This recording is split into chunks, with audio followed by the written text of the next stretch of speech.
इस वक्त सुहेल आफरीदी आगे बढ़ रहे हैं। आप देख सकते हैं पुलिस की भारी नफरी सामने मौजूद है और सुहेल आफरीदी जो हैं वो इस वक्त पुलिस के साथ उनकी गुफ्तगू हो रही है, मुकालमा हो रहा है। देखते हैं कि क्या बात होती है।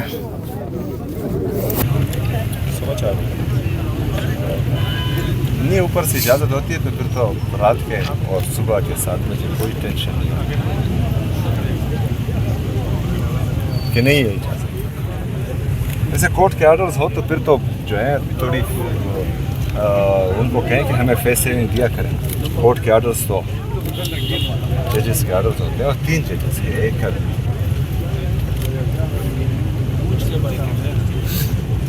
कोर्ट में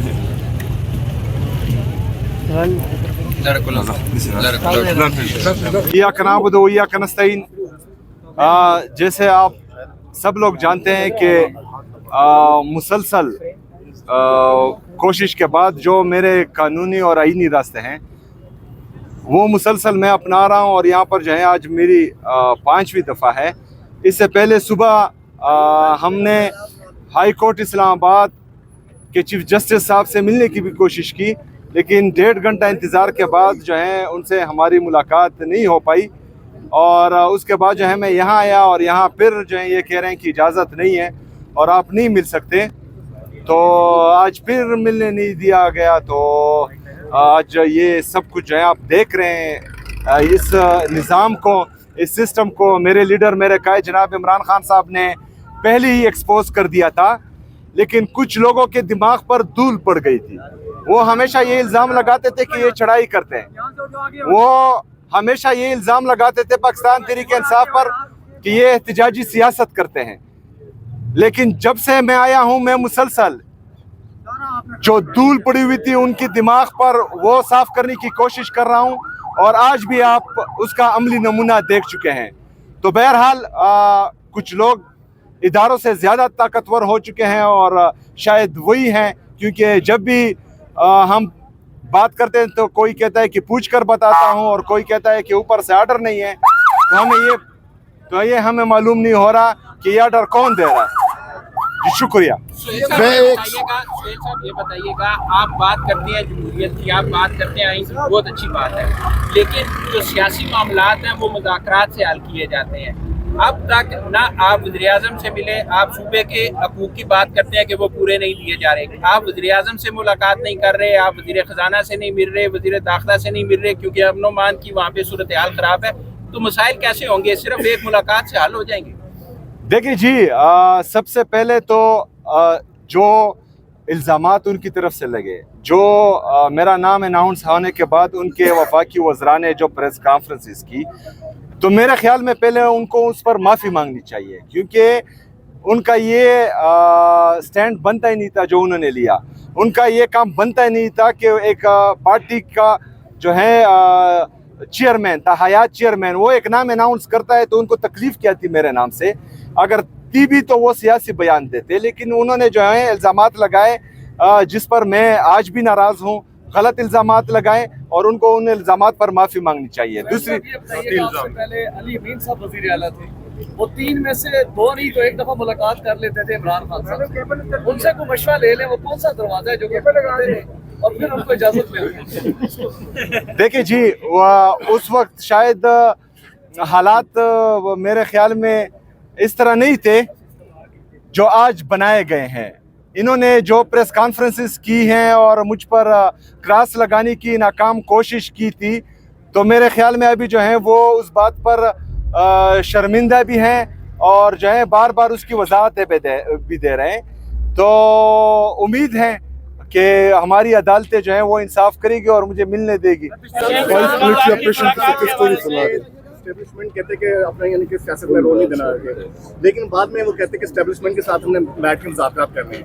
अब लास्ट जो नहीं कि बात आई थी यानी कि वहाँ पर कहा गया कि एस्टेब्लिशमेंट। दूसरी बात ये कि सियासतदानों से भी आप नहीं बैठ सकेंगे, तो एस्टेब्लिशमेंट के साथ में बैठे मुज़ाकरात करना चाहते हैं, किसके साथ करना चाहते हैं? सियासतदानों में आपके ख्याल में कौन इतना ताकतवर है कि उसके साथ हम बैठकर ये सारे, आप मुझे बताएं ना, उस एक सियासतदान का आप नाम लें कि वो जो है ये तमाम जो सियासी टर्मोइल है उसको ख़त्म कर सकता है ताकि हम उनके साथ बैठे। एक का नाम बता दें।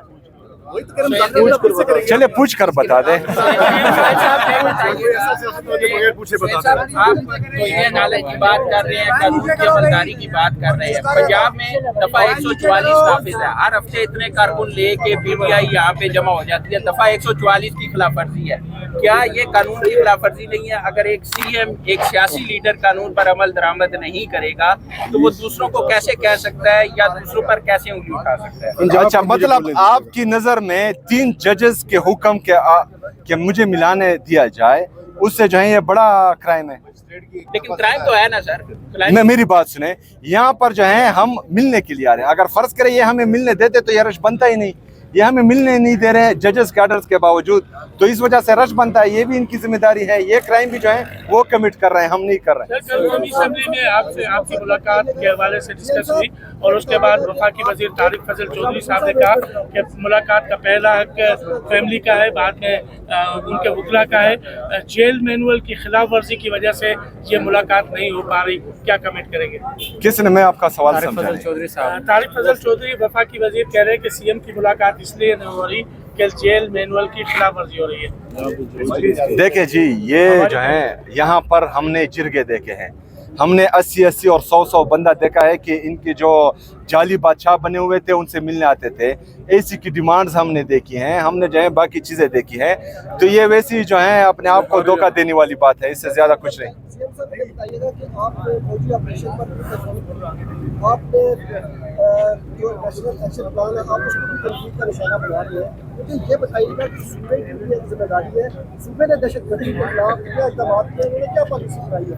देखिए जी, सूबे को किसी चीज में एतमाद में नहीं लिया गया था। पहली बात, जब इन दहशतगर्दों को दोबारा आबाद किया जा रहा था तो आप इस तरह करें कि माइक उठाएं और वहां पर जो है जाएं कबायली अजला में, वहाँ के मशरान से पूछे कि आप लोगों ने किसके साथ जरगे किए थे और कौन आपको इस बात पर कायल कर रहा था कि इनको हम दोबारा यहाँ आबाद करते हैं।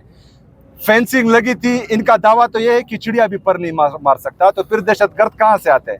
यही हमारा सवाल है और यही सवाल जेन्युइन है। नवंबर में कोई एहतजाजी तहरीक का कोई प्रोग्राम है? देखिए जी, एहतजाज के लिए पाकिस्तान तहरीक इंसाफ जो है 1 दिन के डेडलाइन पर भी तैयार रहती है, तो पार्टी की तरफ से जब भी कॉल आई तो हम तैयार हैं इंशाल्लाह। शुक्रिया।